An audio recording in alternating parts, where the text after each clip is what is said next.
Hello, everyone, and welcome back to the Cup of Joe with Joe and Joe podcast. I am your host, Joe, and with me, as always, is my wonderful co-host, Joe. Did you get the tissues? I got the box of tissues, and I am ready to dry all the tears that are going to come streaming out me eye holes. That's exactly what I was talking about. Mm-hmm. Okay. Whew.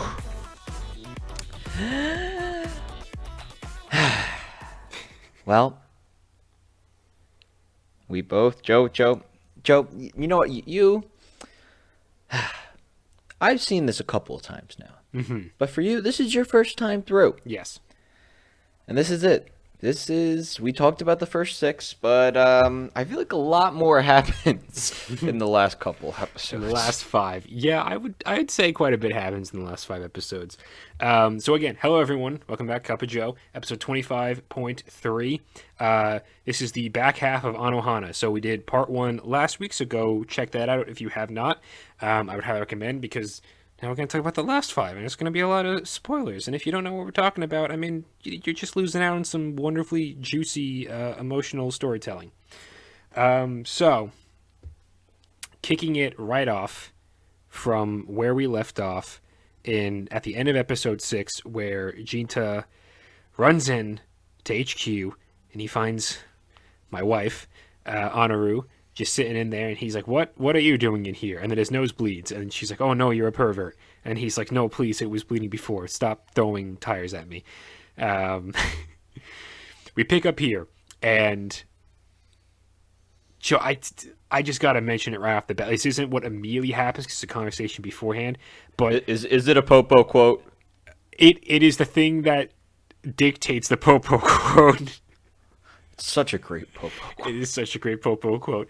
But it is the part where Anoru trips over her suitcase or whatever when Jinta gets up to leave, because he's like, none of you believe me. I forgot. I rewatched 7 through 11 this week, but I forgot that even by episode 7, no one else had actually knew for certain that Menmo was back. And I was like, Christ, just tell them that Menmo's, show them. In my brain, I was like, you need to show that Menmo's back. But he's like, I'm going to go home or whatever. And she trips over, and then she falls on him. And I'm just like I literally just wrote sexual tension at the beginning of episode 7 is palpable in all caps, 1 exclamation point. It didn't deserve 2. Because then Popo comes on in with the takeout that he was going to with the curry. He's like, I got the curry. Hey, Anaru, I got the curry. And then he pauses. And then, Joe, if you will. And then there's just an awkward about 2 to 3 seconds of cut to Popo, cut to them. And it's Popo goes, I need an adult. Runs off. I need an adult. God, I fucking love Popo. He's so good. I love him. Every single second he's on screen, he's great. And so then after that, what does happen after that? Go from here. We find out what Menma's true wish is. Which is bullshit. I didn't believe it was a true wish from the get-go. I was like, this isn't the true wish. Yes, we find her quote-unquote true wish.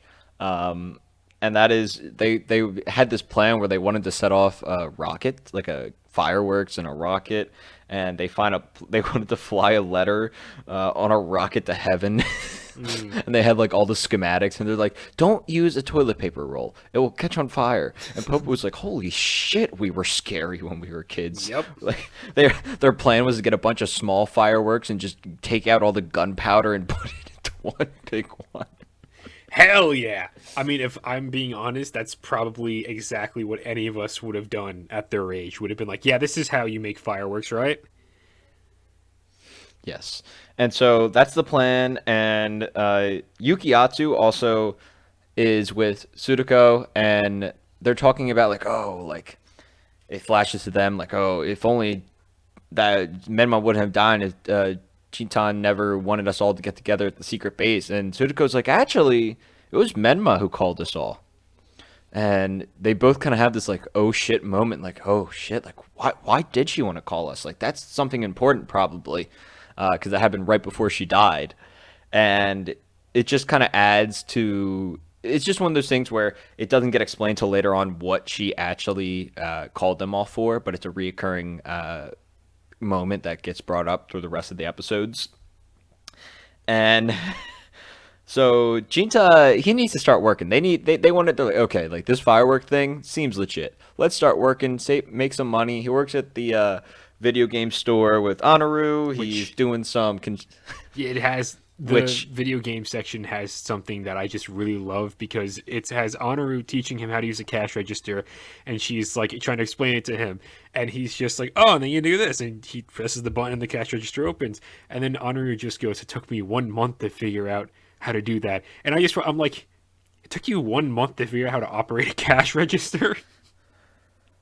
Anaru was really trying to go with that dumb blonde look, and it just doesn't fit her. No, it does not.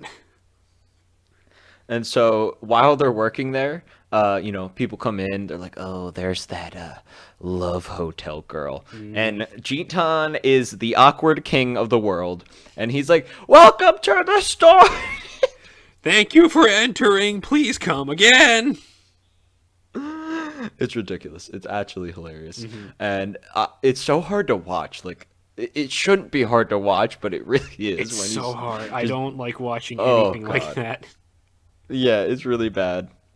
And so they're working a lot, saving a lot of money, and we find out at the end that Menma's mom, or at least Menma's family, said no to the rocket. They got wind of that. Basically, the dude who was going to make the rocket for the kids had to go get it approved. And the guy who he needed to get it approved by was Menma's dad, and his dad was like, or Menma's dad was like, no, no rocket. And they're all like, oh, shit. So then all the kids are just like, hey, all right, so we already went to Menma's place once, and her mom seemed to really like us. So let's go and ask her, and then maybe she can talk the dad into being all like, yeah, okay, we can use the rocket. So they go there, and this time it's everyone. You got Popo, you got Anoru, you have Jinta, you have Yukiyatsu, and you have Suruko. What? I said Suruko! Oh, okay, yes. So they all get there, and they're talking to Menma's mom, and I could tell something was off when I was watching this scene. I was like, something's a little strange here.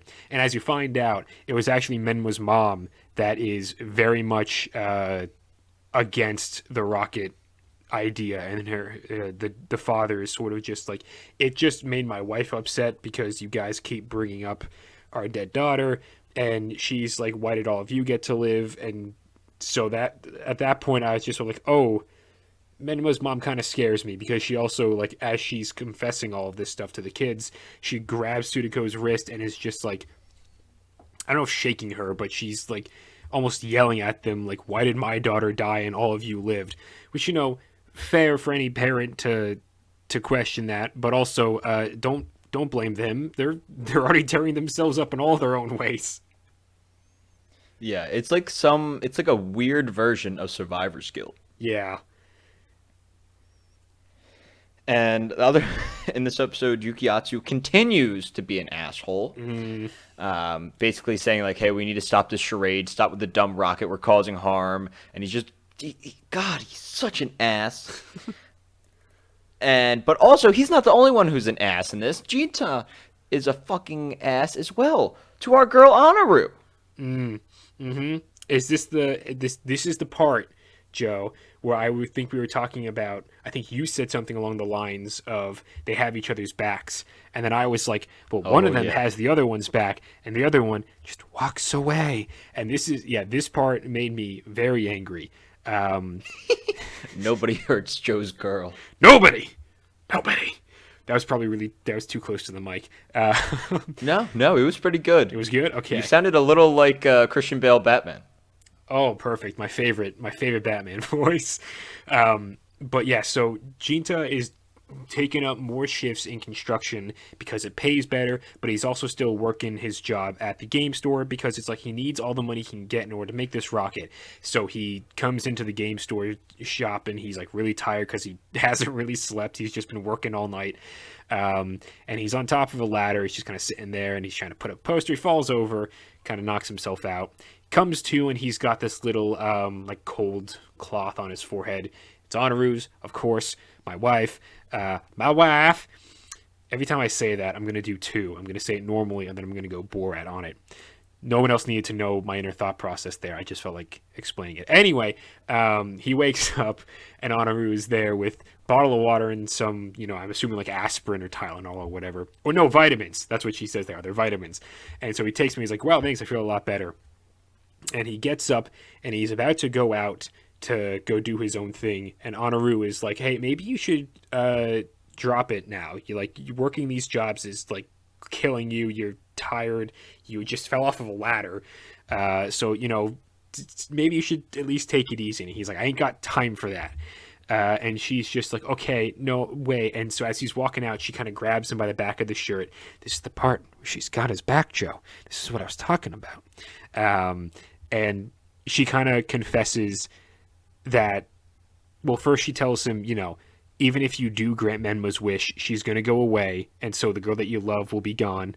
And then also she confesses that she loves him and has terrible guilt because she felt, I don't know if joy is the proper emotion, but she felt relief. Yes, there we go. She felt relief when Menma died, because then she thought, maybe she'd have Jinta for herself this time. But as we know, it kind of just made a bigger rift between the two of them. And Jinta, after hearing all of this, says nothing and walks away. And then Anoru, very understandably, is like, what the fuck, bro? You just gonna walk away? And then he hears the ding of someone entering, and he's like, and walks right on out from the door. And then Anoru just kind of has a breakdown in the back room. And I was like, fuck you, Jinta. Yeah, that's it's a super rough scene. Like, I literally and I like Jintan as a character up until that point. That really pissed me off. I'm like, dude, you could have at least said something. But I understand, like, maybe he's got a lot of stuff going on, obviously, but like, could have handled that so much better. And you do not hurt our girl Anaru. No, you cannot. Like, thinking about it a little bit more, like, it's obvious that he has trouble admitting his feelings about, I'd say probably anyone, but specifically girls in this instance, because like the whole backstory of what kicked everything off is when the friends asked him if they thought Menma was, or if he was in love with Menma, and then he gets all defensive and he's like, "Who could ever love that ugly?" And then he stops himself and then he runs away. So in this situation, it seems like he, number one, has trouble admitting any sort of emotions to people close to him like that. And then also he's probably so single track minded. He's like, but I gotta do this for Menma no matter what. So I guess it's understandable, but that doesn't make him any less of a dick. Yeah. The other note, a couple of notes I have from this episode as well. We haven't really talked about Jintan's dad, but he's fucking awesome. He's a pretty cool dad, yeah. Yeah, and I believe episode 8 is when they visit Jintan's mom's grave. Yeah.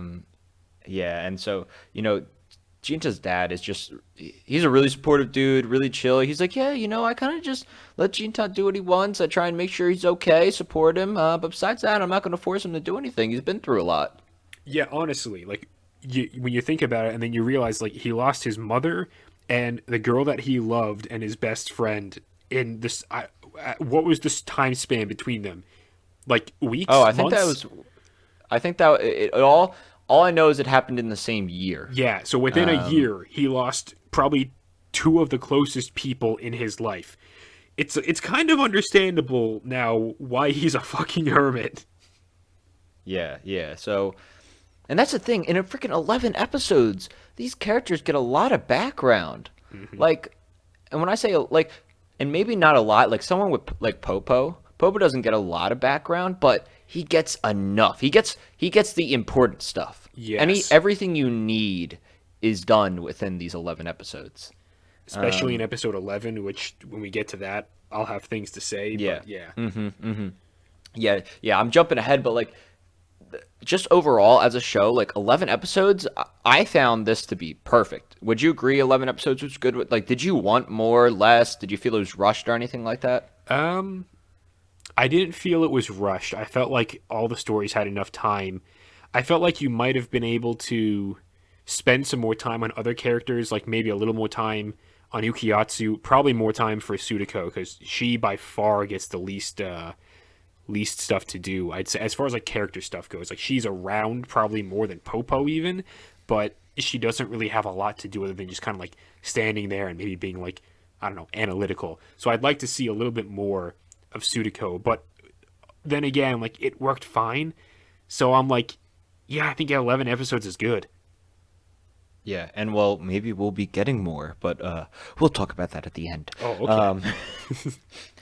Okay, and then the one thing that I did write down at the end of episode 8 is that I said poor Yukiatsu and I cried at the end, but I can't remember what the ending of episode 8 is. Uh, Christ, neither can I. Wait, is the ending of episode 8 when Menma finally reveals herself through writing? I don't think so. I think episode 9 is the one where she makes a steamed bread and she can interact with them. Yeah, so then the ending of episode 8 would have been when she writes in the diary. Oh, yes, yes, yes, yes, yes. Yes. Oh, yeah, because Yukiatsu is like, oh, he's flipping out at Jintan. Yeah, He's he's like, about to why punch him in can't... the face, and he's like, "Why can't I see her?" And I'm like, "Dude, chill out! I Yeah, don't fucking know." yeah, yeah. That's what. There's so many moments in this where I'm like, damn, Yukiatsu, I do feel bad for you, even though you're an ass sometimes. But yeah, that ending of when she finally writes it all down, they kind of realize like, oh shit, like Jintan couldn't have done that shit. Yeah, yeah, no. And right before I get into that, because there is another quote that's not from Popo that I wrote down that I really enjoy in the previous episode. It's when Jinta is back at work at the game shop, and he's talking with the boss, and the boss is just saying like it's weird how Oh, Honoru. I know what you're gonna say. Yeah, he's like, it's weird how Honoru was like flicked down on us, and he's like, I just wish you would have told us. I was gonna hit up a muscle party with some of my gym buddies. And Joe, I'm 99% sure the voice actor for this guy is Ichigo's dad. Yup, yes, I'm so happy you picked up on it. I Even heard his it. character design Yeah. is so similar. Yeah, yeah. I didn't fact check it, but I'm 99% sure as well. Yeah. So whoever is the English dub voice actor of Ichigo's dad in Bleach voices the boss at the store, and I love. I was gonna hit up a muscle party with some of my gym buddy. What is a muscle party, Joe? I don't know if that translated properly over to English. I think it's perfect. I think whoever translated it did a beautiful job. Thank you for this gem. I do have a Popo quote for episode 9. Oh, what's the Popo quote for episode 9? You're right. Me and this steamed bread are ginormous. Yes, it's so good. That brings me into my first note for episode 9, where because at this point I've been infuriated that for somehow Menma hasn't interacted with any of the other characters in any way to like prove her presence of being there. Like I didn't realize until like episode 8, I was like, oh yeah, none of these people actually have any proof that Menma is back other than Jinta just saying she is. And so it just always infuriated me, especially that confrontation between Yukiatsu where he's about to punch Jinta in the face. I'm just like, Menma, fucking do something, and she does finally, and she like drops the diary on the ground, and it's got writing in it. And at first I started writing the note where I was like, Menma being vague is infuriating, and as I'm writing infuriating, it like goes to the next episode because I thought maybe they'd like read what it said in the diary and they just think Jinta somehow did it, or someone was pulling a prank. And I was like, I swear to God, if they waste like time on more stuff like this, I'm gonna be very mad. And then the next episode starts with all them sitting together at Jinta's place, and then the floating plate of all the sweet bread and just plopping it down. And I was like, I literally mid writing my note, I went, Menma being vague is infuriate. Wait, next episode has floating plates, and that's where the note ended. Oh my god, yeah, yeah. Like, so now Menma can interact with them, but like, what do they see? Because besides that quick scene of the floating plate, all the other times that we see Menma interact with them, it's all from like our point of view of seeing both characters. But we don't really see it from like a Popo or Yukiatsu's point of view of like what it looks like when Menma's doing stuff. Yeah, I think it's just like like think of Fantasia, like the broom moving on its own sort of a thing. Because I'm pretty sure it's like obviously Jinta and we can see Menma, and it's an artistic choice that they made where anytime that they're showing Menma from other characters' point of views, you're not seeing Menma, but it's not that she's invisible. It's just a vantage point that you can't see any part of Menma. Like when she holds up the diary in one of the episodes, it cuts off the portion of the diary that she's Yep. holding, so it looks like it's just floating. The plate perspective, it's like the camera is right behind the plate, so you can't see Menma's hands grabbing it, but you can see everyone's reactions. And then when you cut to Menma picking up like the bread and handing it to Popo, I assume they just see the things floating. Like it's just like someone's being telekinetic. Yeah, yeah, and I think I like the way that they did it. Yeah. I think it was a smart way to do it like that. Very cool. Instead of just like, ooh, we see floating bread. It's like it's kind of hard to tell. Like it's a mix of like, ooh. It just made me think like I wonder what it is that they're actually seeing because it's very ambiguous from our point of view. Yeah, definitely. But it is cool seeing just that sort of it's a different thing, you know? It's like something I haven't really seen before in anything else. Yeah. Yeah, and another note I have from this episode is it's when Jitan goes to bed. He goes to bed and he thinks Menma's asleep, and then she rolls over, and oh, I think this is when he says something about the rocket, and oh, he thought that she was asleep, and then she rolls over and cuddles him. And he's like, "Thank you." He's like, "Oh, I thought you were asleep," but then they fall asleep, and I made a note. I'm like, "Haha, Jitan's the little spoon." Shit, you're right. He is a little Menma, big spoon. Menma is big. Menma is. This is something that I wanted to talk about in the last week's episode, but I just never got around to it. I'm not sure I like Menma's overall design. It's a little weird to me, like just how lanky it is. Like I don't. It confuses me a little bit. I don't know. Yeah, she's really funny looking. She borderline looks like a squid. Yeah, actually, she kind of does. That and like With the like the dress. long hair Yeah. and the long body, and then she got like the bobbing head, and especially the way she moves, she's freaking she's such a goofball. Yeah, really. So it. I mean, she looks fine. Like it's not like she looks like a horrible Slenderman monster creature. But I just like every But time she I looks see funny. her, yeah, she looks a little funny. Like it's like she hasn't quite grown into her body. Like it grew upwards and then nothing else grew outwards. Like it's just like we're just gonna you're gonna go into Photoshop and you're gonna select the item and then instead of like holding shift and expanding, you're just gonna click on the top bar and just pull it upwards. So it's just gonna stretch it upwards. Oh yeah, that's exactly it. Um, and so at the end of this episode, I think this is when Jintan finally starts to realize, like, oh shit, like, this whole making the rocket thing, it feels like we're making progress, but like, Menma's really probably going to go bye-bye after this, and how do I feel about that? And then you're like, oh no, Jintan, no getting cold feet right now. Come on, Jintan. And then we get to episode 10, and let me tell you, this freaking Yukiatsu guy would make a damn good villain. Like,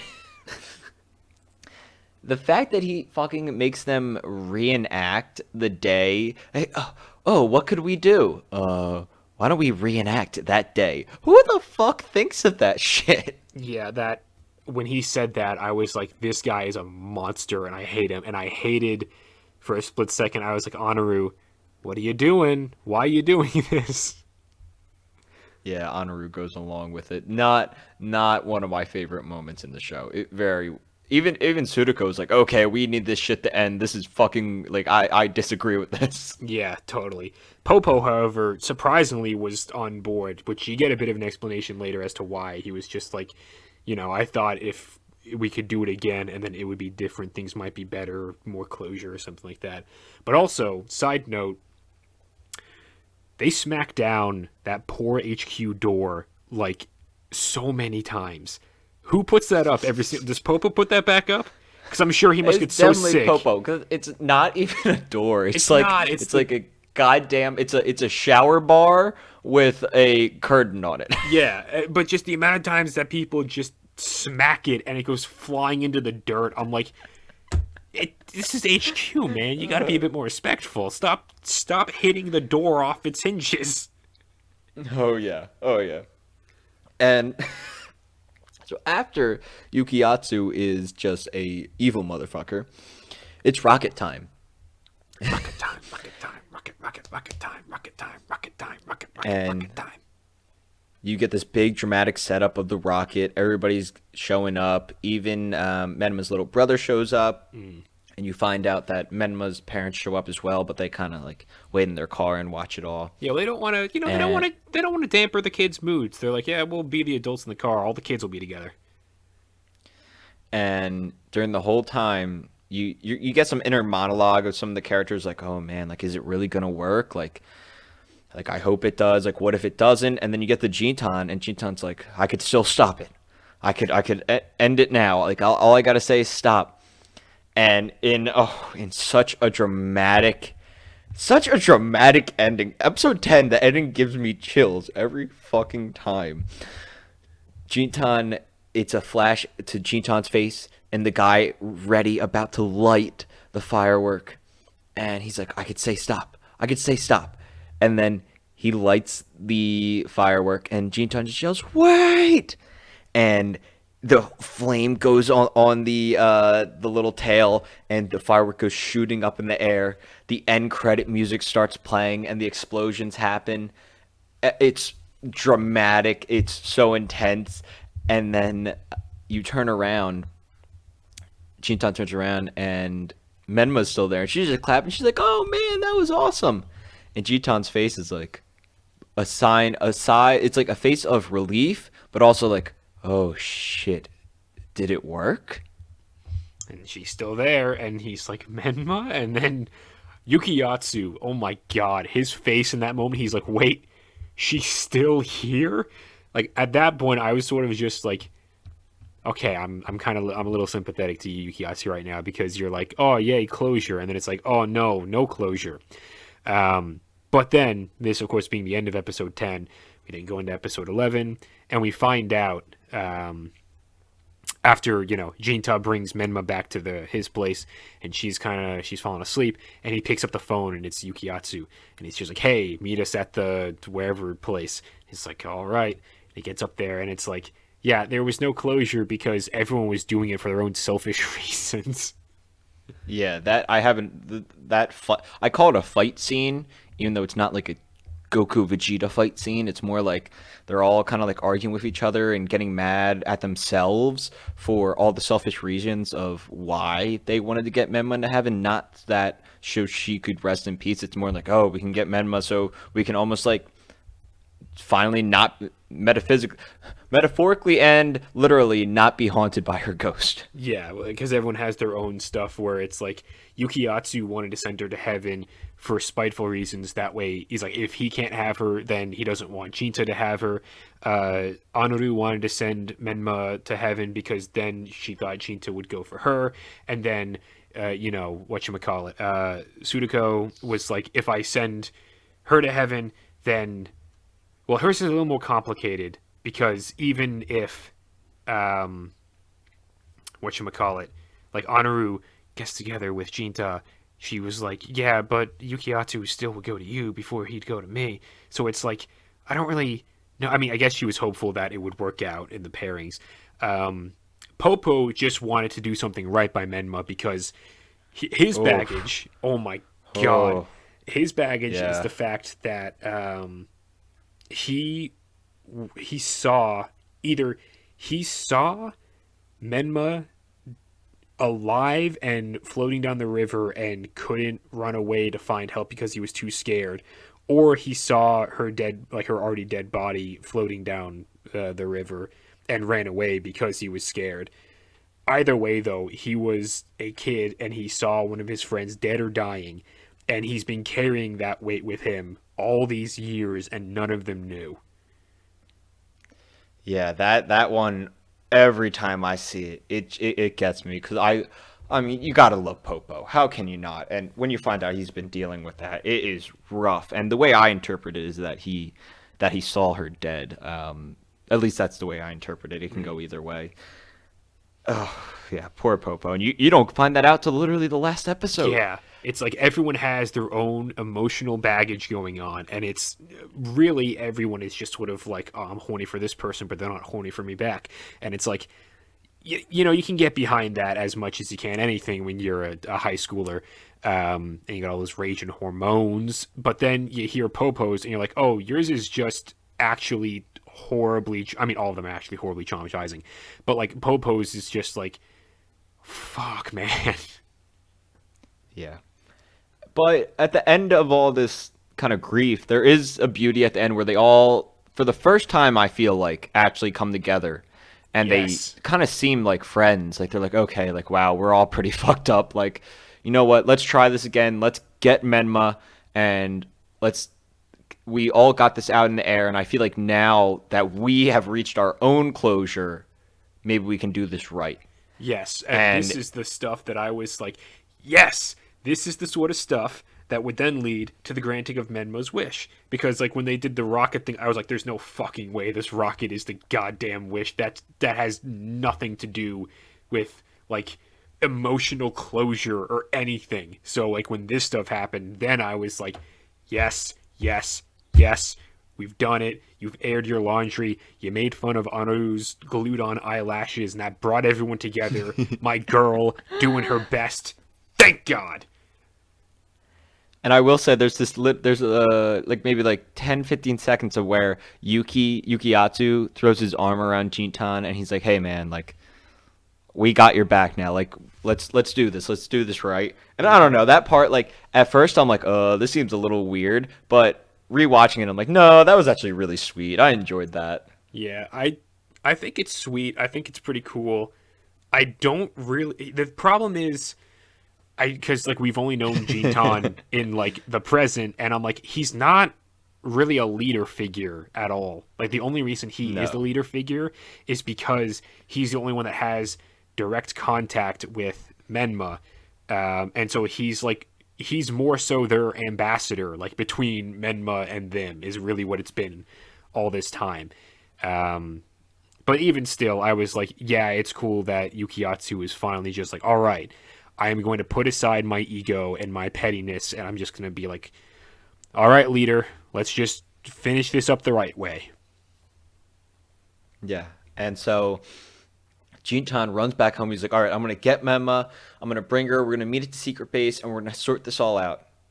And when he gets there, Menma's looking kind of not down in the dumps, but she can't really move that well. She's lying on the ground, and her hands are starting to become see-through. And she's like, "I think it's almost time. Like my wish has been granted." And he's like, "No, no, no! It has to be all of us together."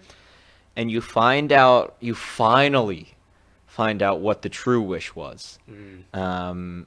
And it's that one day when Menma went to go meet with Jintan's mom, uh, Jintan's mom asked Menma, like, "Hey, could you do a favor for me?" And Menma's like, "Yeah, sure, what is it?" She goes, "Well, you know, Jintan, like, he's this tough guy. He acts like nothing's bothering him. And could you do, I wish he had more time to laugh, smile, and cry, and just kind of express those emotions and stop trying to be such a tough guy and tough it all out and just really feel the emotions." And Menma makes the promise that, "Don't worry, Jintan's mom, I'm gonna make him cry." I fucking love And that.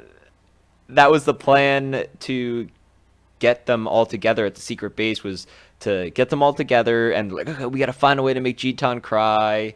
And Let's kick him in the I don't know. shins.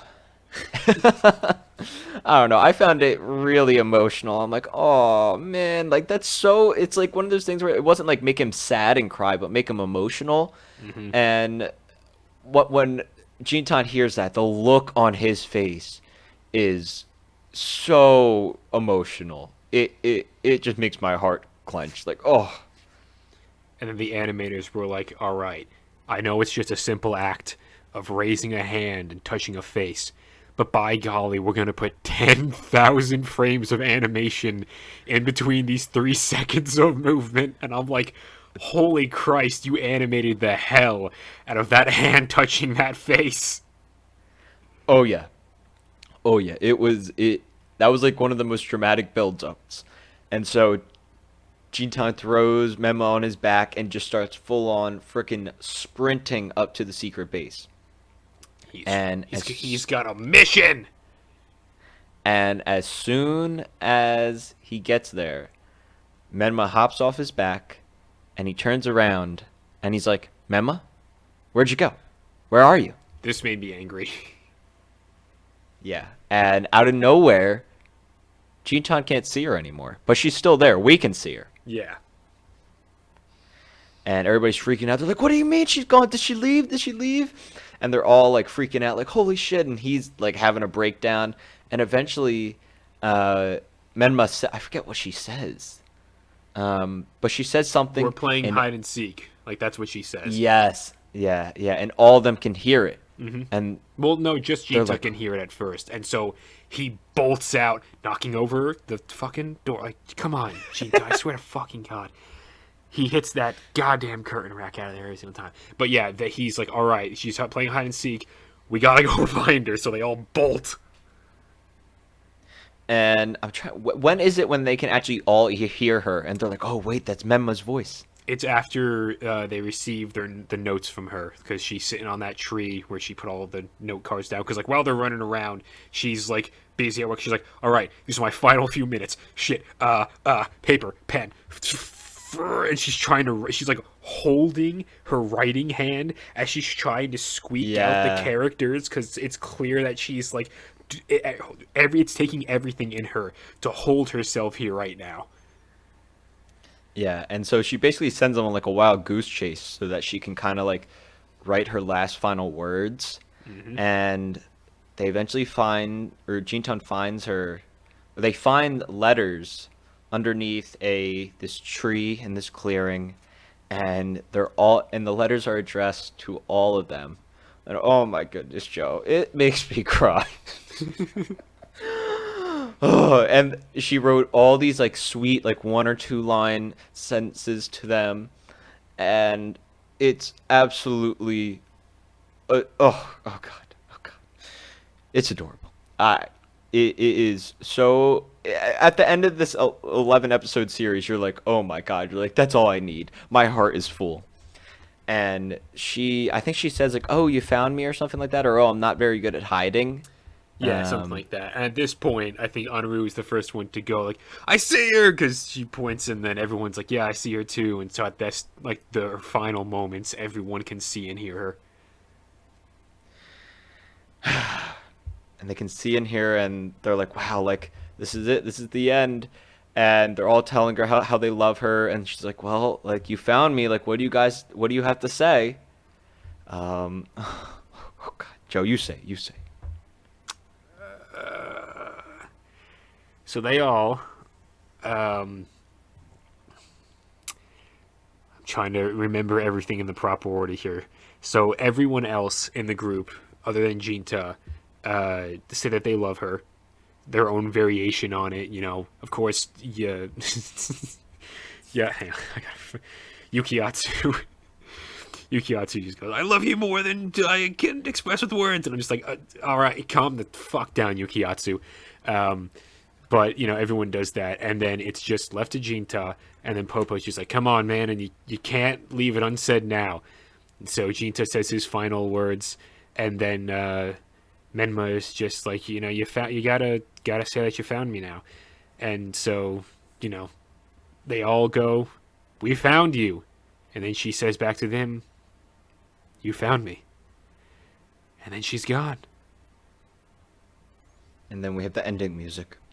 Then we have the ending music, which is just the opening theme, but this time playing over a beautiful montage of life going on after Menma has moved on. And you see just kind of like what everyone's doing. Popo doing some construction work. Looks like he's also doing some schooling, I think. Back in school, baby. Hell yeah. So he's doing some book learning. You see Sudako and Yukiatsu on a train, and Yukiatsu's offering Sudako a Pocky, and she's like, "Get away from me," and he's like, "Aw," and then he notices the pin in her hair, and she has like a nice little smile, like, "Okay, these guys are okay." And then you have Anaru at walking to school, and then Jinta comes up behind her, and he's like, "I still got your handkerchief thing," and then the fucking plastics come in and are like, "God, get him away," and she's just like, "Ah, nah, it's fine, this is funny," and everything is left sort of, ambiguous as to like what maybe like romantic relationships might be, which I think is good, because honestly most of those romantic relationships would probably be emotional dumpster fires. But then the very, very ending shot is all of them together in the headquarters of the Super Peace Busters, and you see up on the carving where it says Super Peace Busters, Menma in her final moments added a little thing in her marker that just said best friends forever. And I was like, fuck me. Did you cry? Upon first watching, I did not really have any swell of emotions in my chest. And if I'm being honest, it might just have been because I just went through all of it, like shotgunned it, and then I didn't really think about it all that much. On second rewatch, I also did not cry, but I got pretty emotional.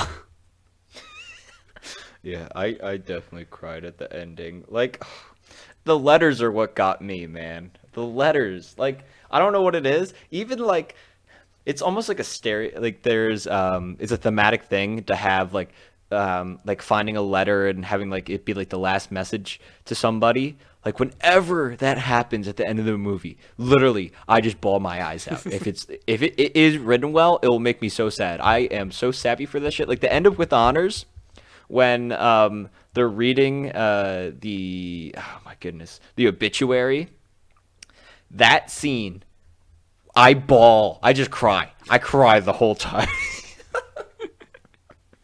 It gets me. I don't know what it is, but that I don't know how you would call it. That format of like closure of like a final letter that somebody found. Oh my goodness, wrecks me. So Joe, Yeah. I have two things I want to bring up. Okay. One thing. I don't know if you want to give it a rating, but how much did you enjoy this or not enjoy this? Well, for being brutally honest here, Joe, I fucking despise this. I'm never gonna watch it again. No. I really enjoyed this. It's not something that I'm gonna like revisit every single month or something like that, but like how you do it, where you do it every single spring, or you try to do it every spring. I could see myself revisiting it, especially because it's so short. It's basically just a movie at this point. And you can go in and revisit it. And I know there is a movie, which I am also interested in watching at some point. But yeah, I really did enjoy it. It's a nice little emotional package. Gets shot straight into your brain through your eyeballs, and you're like, man, I really appreciated it. Yeah, that's how I always felt about it. I'm like, it's just a good emotional story. It's simple. It's about friendship, and I don't know. I every time I rewatch it, I just enjoy it. It has a good amount of comedy. You got Popo. That's all you need. And yes, you can't forget about that. But the night when we finished the Attack on Titan season 4, part 1, section A.1, Subsection and we, B6. after, off air, and we were deciding like, hey, what are we gonna do after this? And I recommended Anohana. I looked it up, and literally that same day, they announced that they were gonna have a 10th anniversary project. It was a for this sign show. from God, Joe. Well, coming from an atheist, I would agree. Yes, it was. And it was so weird. Like, literally, I was like, Joe, like, the articles came out like 5 hours ago. Like, it's creepy. And basically they said they're going to announce in August like what the project's going to be. I hope if it's a season, like a second season or some spin-off or like maybe even like a 40-minute special. I don't know, but it seems pretty cool. And the main like kind of like image for the anniversary thing is all the characters 10 years later, so they're in like their mid-20s. Oh shit. And did you see what it looks like? No, I haven't. Hang on. I'm looking this up right now. Oh man, wait till you see your girl Anaru. 10th anniversary project. Let's take a look. Let's go with images. Is it the one on the bridge? Yep. What the fuck? Wait, what? Anaru looking like a goddamn librarian. She does. Oh my god. I thought that was Sunako for a second. I was like, wait a minute. Yeah. What? Oh, because it's paralleling the... Okay, I get it now. Hang on. I'm looking at the wrong thing. Mine was in landscape, and it was cutting off Menma at the top. Okay, yeah, there's literally 2 images of them on the bridge in these exact same poses from this series, and so now I'm looking at the one where it's them later on. Popo? It's just Popo with a beard. It's the same character model with a beard, and I'm here for it, because honestly, put a picture of me 10 years ago against a picture of me now, only thing that's changed is a beard. That and maybe straighter teeth, but like that's... I'm Popo, you're me. Yeah. Jintan literally looks like his dad. Yukiatsu Yeah. is still a, kind of looks like a prick. Yukiatsu looks like a lesbian. Yeah. Sudako. Oh man, Sudako looking kind of nice. Sudako looks like an anime villain. Yeah, a little bit. She looked like she'd be like the secret like girl villain in like Naruto. Yeah, that's exactly what she looks like. But I love Anaru's design. I really like it. She looks adorable. Yeah, I'm here for this. I don't know what it's gonna be. Anniversary event announced. The wording event makes me think it's probably gonna be like a movie or like a extended. What are like the extended episodes called? OVAs. OVAs, yeah. It might be something like that. But if we got a season 2, I don't know. I'll take it. I'll take anything. Like yeah. it would be. I don't know. I was not expecting that. It's wild. So yeah, Joe, we are done with Anohana. That means we got to pick another anime. Yes, it do. Do we want to talk about this off air or what are you thinking? Let's keep it off air because I like the idea of like the movie stuff is all on air. This stuff will keep off air. Keep a little bit of, you never know what you're gonna get with this stuff is really what I'm selling here. Okay, Joe. Well, thank you for watching this show. It means a lot to me. Thank you for sharing. I'm happy. With me. I love this. Yeah, man. Yeah, it's one of those where a lot of times when I talk about anime with people have heard of it, but they never actually watched it. And I'm like, no, like give it a watch. Like it's 11 episodes. Like you can finish this in a day if you really want to. I was on a walk with one of my friends and I talked about it with him for a little bit. I was like, yeah, here's like the quick rundown. And it's 11 episodes on Netflix. And I was just like, you could get through that in like a day. So if you want to, give it a try. All right. Well, let's end it here. Joe, get us out of here. All right. We love you, Menma, but we also love Anaru. Really, we love all of them. With the exception of Yukiatsu, I'll just say I kind of like him. All right, everyone. Thank you for listening to part 2 of the Anohana review, episode 7 through 11. We never made a 7-11 joke. Whatever, it's too late. Make sure to like, comment, subscribe, all that wonderful, beautiful stuff, and tune in next week for whatever anime we have decided to sink our teeth into. And with that, everyone, I shall say, I love you and goodbye.